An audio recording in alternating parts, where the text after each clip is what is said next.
embryo genetic modification will gain a lot of popularity in the future. These newborns have ideal physical traits, higher IQs, and well-regulated emotions. They are called GC people and are perfect specimens named after the business Gren-Kress Labs, which developed the technique.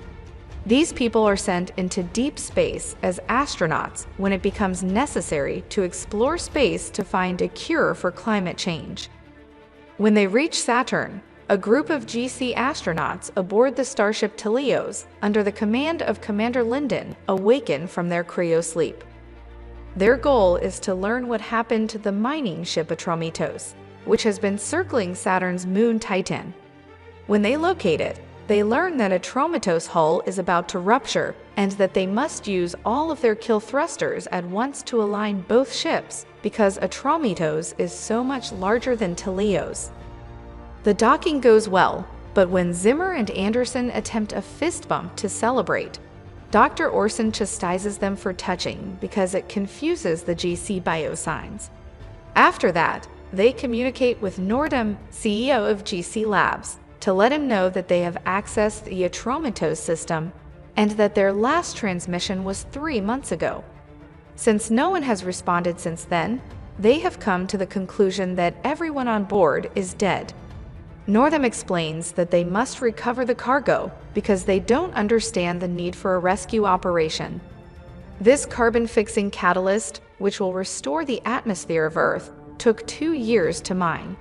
Duncan then has access to the Atromitos logs, where the captain explains that following a number of delays, they are now finally prepared to leave. They just need to wait for the crew quarantine to end. The captain notes in a different log that things are getting worse by the hour and that a violent mutiny is very likely. As a result, Orson grumbles that they perfect GCs always have to clean up the messes made by common people. They are startled to hear 90s death metal music suddenly coming from Atromitos. When Zimmer overrides the access code because the inter-system configuration changed for some reason, the Teleos crew arms themselves and prepares to board Atromitos. When they finally get inside, the music is so loud that they can hardly hear one another, and the walls are covered in all kinds of strange graffiti. The crew is then attacked by an unorthodox security measure at that precise moment. Before it can harm them, they manage to destroy it. The crew then disperses to cover more ground. The black box has been forcibly removed, but at least Zimmer is able to access the system and disable the music. The plants in the greenhouse are all overgrown, and Anderson discovers Lulu, a Atromitos robot butler, among them. She informs them that there is still one survivor aboard the ship. Duncan discovers Travis after destroying a different security device, but he is unconscious and nearly catatonic. Unfortunately, the cargo is not where Orson looks for it.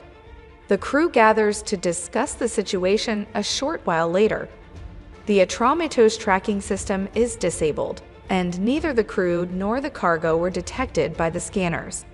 The only DNA that is still present is that of Travis and the plants. Travis, the ship's junior engineer, has no special skills and no military experience, according to his file. Travis is in good physical shape, but his mind is a complete mess. It might be depersonalization disorder, PTSD, depression, or even a combination of the three. Linden tries to speak with Travis, but gets no response, so he decides Duncan, who has a PhD in psychology, will be in charge of the man. Lulu is unable to assist because, like Atromitos' system, her memory has been completely erased. They'll be stuck here for a while, so they'll have to figure out how to make the most of it, Anderson says as she reads a message from Nordum asking Esily about the cargo. That almost sounded flirtatious, which the GC should be above, which surprises Zimmer. Duncan visits Travis and tries to establish a rapport with him by being kind to him and talking to him about crew friendships and the psychological effects of space travel. Later, Duncan presents her findings to Linden and Orson. Travis didn't respond to anything Duncan said. but his face did twitch when Duncan mentioned Lulu. Duncan points out that it's not unusual for non-humans to fall in love with robots, especially if they have human features. Zimmer performs a medical examination to confirm that Travis modified Lulu to give her private parts because, as an engineer, he could have added some modifications. To see if she can be the carrot they can use to control Travis, Lyndon decides they'll occasionally let Lulu visit him. A short while later, the entire ship's systems fail, and they find Travis has escaped. Given that the pulse rifle is missing, Travis is probably armed. She tries to talk to Duncan by being kind to him again after he goes looking for him, and ends up at the end of Travis' weapon. When she's about to get an answer from him, Lyndon stops them and uses threats to get Travis to put down the rifle. Duncan challenges Lyndon about why she doesn't trust her approach after they lock Travis up once more, but Lyndon just reminds her of the mission. Anderson oddly informs Zimmer that she finds the emergency lights to be calming in the interim. After learning that the Atramitos enjoy watching bloody robot fights, Zimmer decides to access their entertainment files. He believes that this is normal because violent people are inherently violent, but Anderson finds this disgusting and asks him to stop. She then remarks on how warm the space is in the absence of a cooling system and takes off her jacket, which makes Zimmer feel more uncomfortable than is necessary. Moments later, Zimmer fixes the system, and they receive another icy message from Nordum, reminding them to get the cargo and emphasizing the importance of doing so above all else. Duncan approaches Travis once more after examining the graffiti on the walls. This time, she compliments him on his artwork before leaving him alone with Lulu. She hears Travis whispering to Lulu in Mandarin before kissing her as Duncan enters the adjacent room to spy on them using a hidden camera. After that, Duncan goes in search of Orson and discovers him lost in a hallway after forgetting why he came here, which is odd because he never forgets anything. Duncan plays the recording of Travis' words, which are garbled due to the whispering, because Zimmer is fluent in Mandarin. Zimmer wonders why Travis' profile didn't mention that he knew languages, but he promises to work on translating the entire conversation. Zimmer can make out the words unable, belief, and near. Her hand starts to shake, but before anyone can notice, Duncan returns to watching Travis and Lulu and notices it. Travis has stopped speaking, so Duncan orders Lulu to leave the room and inquires as to what Travis said. Travis told her that they are constantly together in his mind. She is lying, which is something she shouldn't be able to do since this doesn't line up with Zimmer's translation. Orson shares some military tactics he's studied in the past as the guys discuss alternative interrogation techniques, but Zimmer and Lyndon are opposed to anything that might be harmful. Anderson interrupts them because the bathroom system isn't working properly, so Zimmer goes to fix it. Zimmer is startled when Anderson gives him a hug of gratitude, asks him to stay, and then persuades him to have sex with her in the shower. As Duncan keeps watching Travis, he unexpectedly overhears him speaking in Russian. The crew quickly realizes they are losing atmosphere when the ship begins to shake, and before the computer can begin translating. While they must now focus on the emergency, which is made worse when Zimmer realizes they have been locked out of the system. Lyndon notices Zimmer leaving Anderson's room without his uniform. There must have been a breach in the air seal, since the door that opened was in the cargo bay, which defies logic given that it should be isolated. Anderson cries because she believed her friends were in danger even though Zimmer successfully closes the cargo hold door while being restrained by Lyndon with a rope. Lyndon returns unharmed, but Orson must take Zimmer to the hospital for a checkup because he fainted due to the air pressure. His decision that Zimmer only needs some rest, probably until he wakes up, perplexes him because ordinarily he uses more precise language. After that, Lyndon chastises Anderson for what he did to Zimmer in the restroom and reminds her that GCs shouldn't indulge in primal urges. Duncan asks Orson if robots can lie, and he responds that they can be programmed to respond incorrectly to certain questions, but not to general inquiries. However, when he examined Lulu, he didn't discover any such programming. Then Duncan returns to the computer to translate the Russian sentences she had previously heard. Anderson overhears this and notes that it is a complex quote from Tolstoy's War and Peace. Anderson wonders if Travis is considering the purpose of their existence, and Duncan rushes to confront Travis when he finally does. Travis responds in French, which Duncan can understand, after the woman electrocutes him and says she believes he is faking psychological trauma. Travis requests that she not tell anyone about this, but he only adds another literary quotation.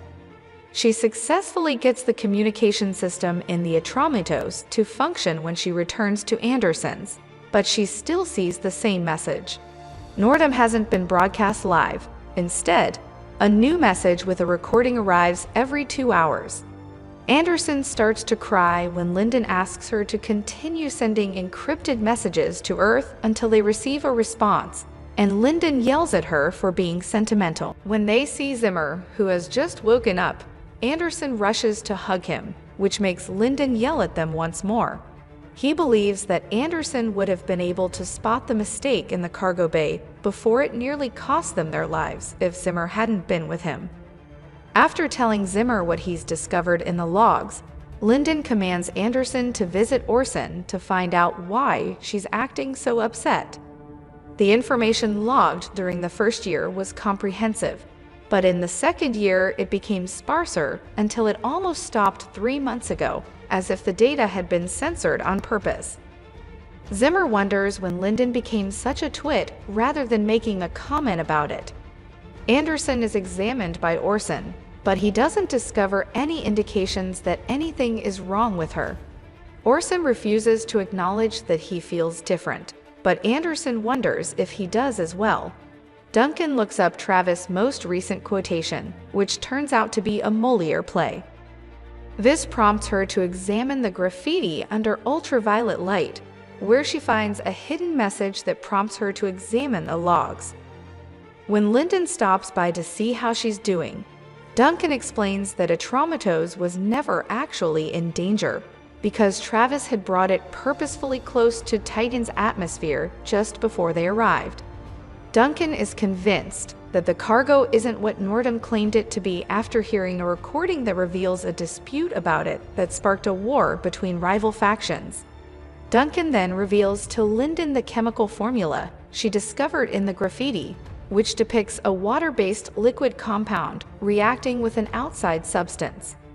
The other drawing shows water, and Duncan recalls that when Travis attempted to flee, he had been aiming at the panel of the main water filtration system rather than at her. Duncan assumed that the cargo was this substance that reacted negatively with water and could be harmful to humans because it was thrown out the cargo bay door. Lyndon instructs Duncan to obtain a confession because he believes that all of this is circumstantial evidence. Travis responds to Duncan's attempt to get an explanation by quoting Tolstoy once more and suggesting that the compound would destroy not only people, but also civilization before he starts laughing, causing Duncan to leave infuriated and shaking her hand. When Zimmer finds her in the hallway, he inquires about the hand before quickly forgetting his purpose for being there. Meanwhile, Zimmer tells Lyndon that the cargo would have pulled into Titan's atmosphere if it had been released, and would have survived the landing because of the unique box it was in. Without more details, searching for it would be like looking for a single sand grain. Later, Lyndon approves a harsher form of interrogation to coax Travis into speaking. Travis initially doesn't respond. He just observes how Orson takes the robot's arm when Duncan commands him to reveal the location of the cargo or Orson will harm Lulu. Travis, however, finally snaps and gives them the codes to track the cargo box as Orson prepares to attack him in the head. Additionally, he agrees to provide a comprehensive explanation of the compound, but only if they permit him to fix Lulu. Zimmer tries to kiss Anderson in the communication room, but Anderson pushes him away out of respect for the mission. Because he is sick of being powerless to make decisions, Zimmer no longer cares about the mission. He also admits that he finds it difficult to focus on his work because he keeps thinking about her. Anderson weeps and kisses Zimmer after being referred to as beautiful. When Lyndon notices that the couple is acting flirtatious once more, he separates them and tries to start a fight, but Orson dissuades him by bringing up the information they learned from Travis. Despite being unable to see the cargo, they are able to locate it using the code. Lyndon decides to send Zimmer and himself in a pod to land and retrieve the cargo. Duncan brings Travis repair equipment in the interim to encourage him to converse. He explains that although he was the one who destroyed the bodies and the cargo, and who also erased Lulu and the ship's memories, he was unable to put an end to his own suffering. He made the decision to embrace the craziness because he couldn't let go of the terrible memories and realized that nuance couldn't be explained on a captain's log, so he could tell the story on his terms. One microscopic piece from a glove that somehow made it past quarantine and into the water supply after the crew had successfully mined the Titan compound rendered all of their water deadly. They sent a message to Earth to warn them that the compound wasn't secure, but Nordam only informed them that the ship was equipped with a unique water filtering system made by his company that could handle the compound, so they were always aware of its potential dangers. The crew was split into two groups, but those who preferred to obey Nordam were killed by those who preferred to return the compound to Earth. Travis managed to survive by avoiding the fighting, while the victorious team was assassinated one by one from the shadows. The compound is intended by GC Labs to kill common people and use their blood to heal GC people. Duncan departs to tell the others, and Travis starts working on Lulu. Anderson discovers a message from Nordam announcing that this will be his final. The crew is likely already exhibiting signs of unwelcome emotions, so Nordam explains that each person's DNA contains a tracking code that was initially intended to be inert, but is now mutating and leading to irreversible neurological issues. Just as Travis warned, the Earth is on fire, regular people are being hunted, and the crew has only a few hours left before going insane. When Orson, Anderson, and Duncan meet to talk about the problem, Orson suggests that Travis blood might be the solution for everyone. Duncan decides they should hold off until Zimmer and Lyndon are back because doing so would also kill him. A short while later, Duncan discovers Orson attempting to smuggle the equipment for blood extraction out of his office, and she is forced to wait for their friends to return next to him while armed. Lyndon and Zimmer return 16 hours later, but as soon as they board the ship again, they start fighting.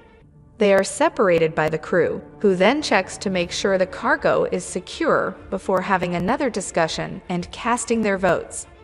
Although Zimmer and Anderson are against taking the blood, Duncan ultimately agrees with Lyndon and Zimmer that one person dying is preferable to 5. Anderson admits to the others that she doesn't trust Orson because she saw him working on a suspicious quote from The Art of War as he prepares to perform the procedure on Travis.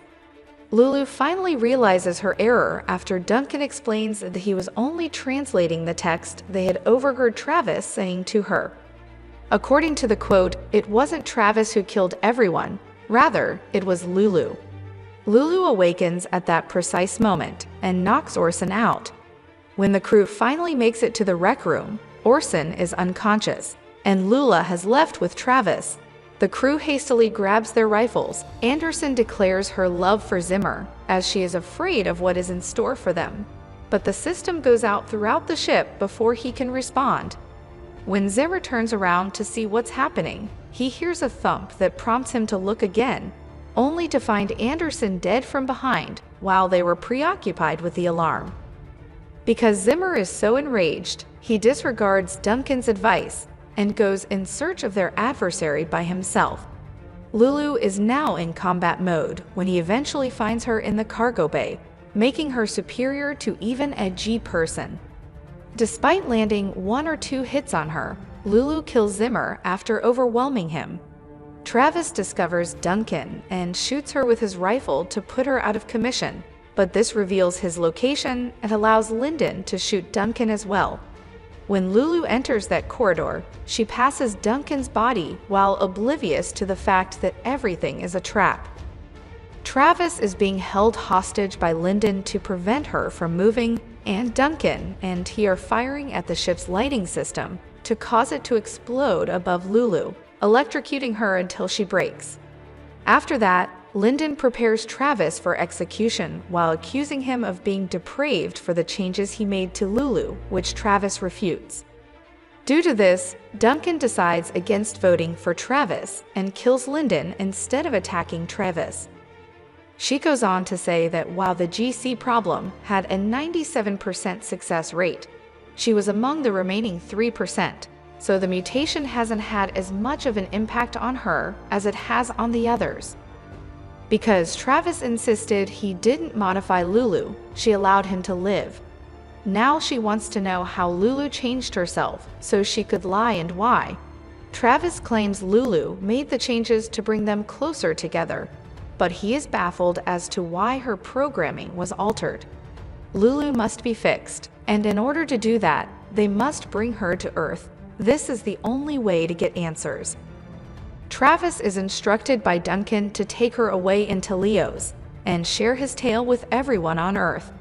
Duncan will remain in Atromitos and await the conclusion, believing that she deserves it because she killed someone when she was younger, simply because she lacked self-control. Once Travis and Lulu are secure enough into Leos, Duncan overrides the Atromitos protocol and sends the ship crashing into Titan's surface to solve the issue once and for all.